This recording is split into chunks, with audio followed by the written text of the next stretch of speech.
I'll shut them down throughout the world to prove that we can beat them. This administration needs to get to the table and broker a deal right now. So we are about 24 hours away from witnessing the largest port strike that I've seen in my history. 45,000 dock workers, more than 36 ports across the East Coast and Gulf Coast, and negotiations look like they're still at a standstill. So I thought it would be a really good idea to try and break down what's going on, what are their demands, and what we can expect in the trucking industry as a fallout from this potential strike. So let's get into it. So I heard in detail the 17-minute interview with Harold J. Daggett. Now, who is he? He is the president of the ILA, the International Longshoremen Association. And I've kind of taken snippets on the why the need for the strike and what is it that he's trying to achieve. So let's get into the why. MSC is the richest shipping company in the world, made 3 times the money than Amazon. A lot of money, right? Billions. I've been fighting automation for years. They destroyed LA. They put a fully automated terminal out there, Maersk Line. 800 longshoremen lost their jobs. If it was up to them, they would like to see everybody lose their jobs. Let me tell you, it's not just in the longshore. They got ships in Europe that they're building. They got one now, runs on a battery, container ship, no crew. Somebody in an office building runs it. Goes out, goes in. They don't want anybody. They don't want to pay anybody. It's not only this union, it's in every union in every aspect. If they keep putting machinery to take our jobs, who's gonna pay the income tax? Machines are not. Who's gonna pay for the military, the roads, everything runs by taxes. Someone has to get into Congress and say, whoa, time out. This world is going too fast for us. Machines gotta stop. Yes, we're getting smart kids out of MIT and all these places. Yeah, they're all brilliant. But what good is it if you're gonna put people out of work? Who's gonna support their families? Machines? Machines don't have families. You gotta draw the line. These companies that work in the maritime business come from overseas. Not one of them belongs to America.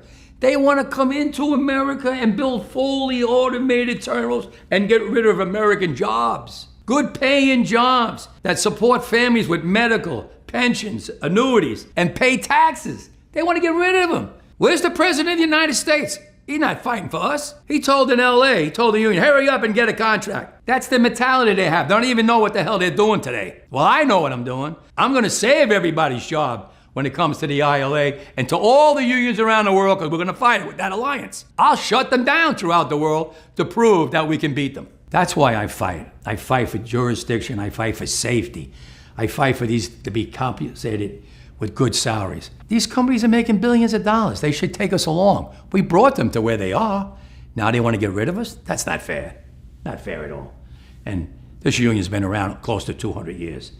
So you can see why I'm always fighting. So we need to understand the magnitude of this. 45,000 dock workers about to go on strike, crippling approximately 36 ports across the East Coast. Now, what are their demands in order to go back to work? What is it that they want? Let's hear what he has to say.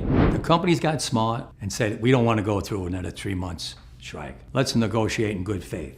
Back then, the companies didn't make the money that we make today. So we negotiated in good faith. We went with 6-year contracts. And we got $1 raise, $1.50 raise for 6 years. It was great. It was a lot of money compared to 80 cents for 3 months. But today's world, it's changing into the future. They're not making millions no more. They're making billions.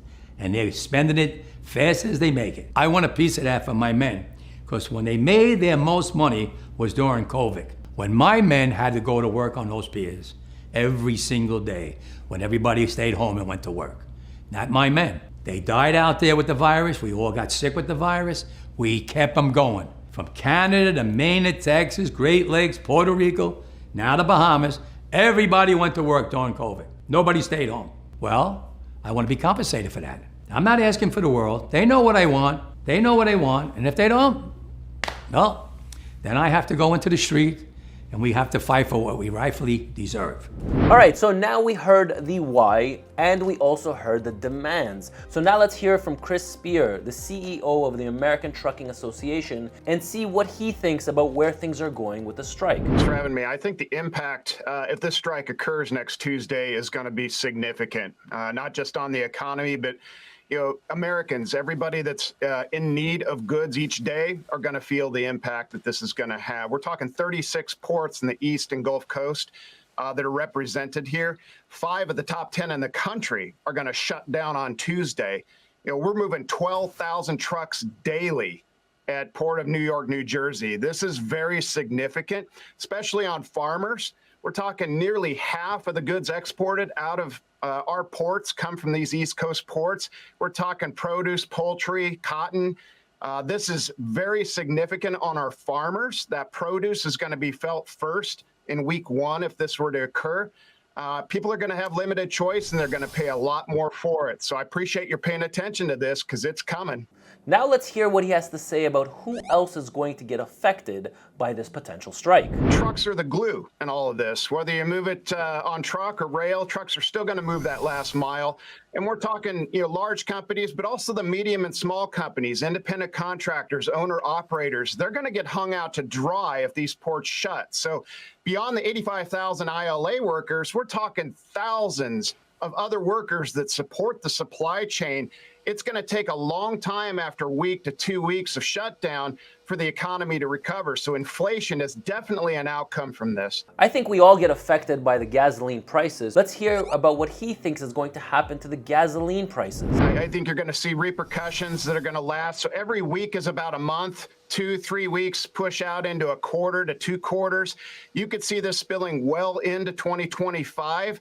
Having real repercussions. If the longer it plays out, the more impact you're going to have. So 36 ports, East Coast, Gulf Coast, this is very significant to the American economy. You can't reroute all this through the West Coast. So shutting down for terms and conditions that are completely out of reach, 70% pay increase, that's what the ILA is asking for.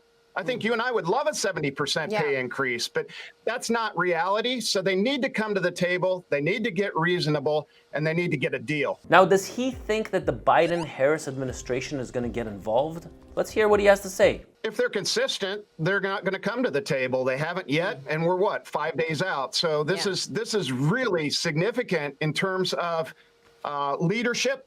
We've got a president, vice president, and an acting secretary of labor that have walked a picket line for the UAW. They are already in the pocket of big union bosses, and they've stated that.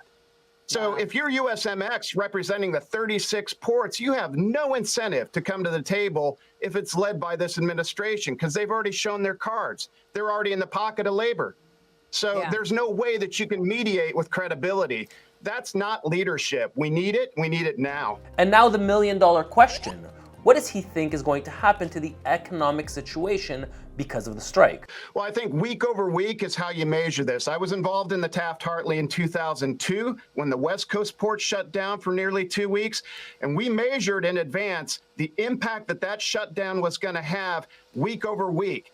So when I say a week equals a month, 2 weeks, 3 weeks equal a quarter, you could see this spill well into 2025. The ramifications, not just to the supply chain, including trucking, but the entire economy. Choice will be limited and prices are going to be higher. So that's not good news going into an election, going into the holidays. This administration needs to get to the table and broker a deal right now. All right, so my personal thought. So I actually think that the CEO of the American Trucking Association actually held back about the effects that are going to happen in the trucking industry and what's going to happen when the strike actually goes into effect. Now, I heard that some ports, I believe it's 5 ports that are going to start as of tomorrow, which is less than 24 hours.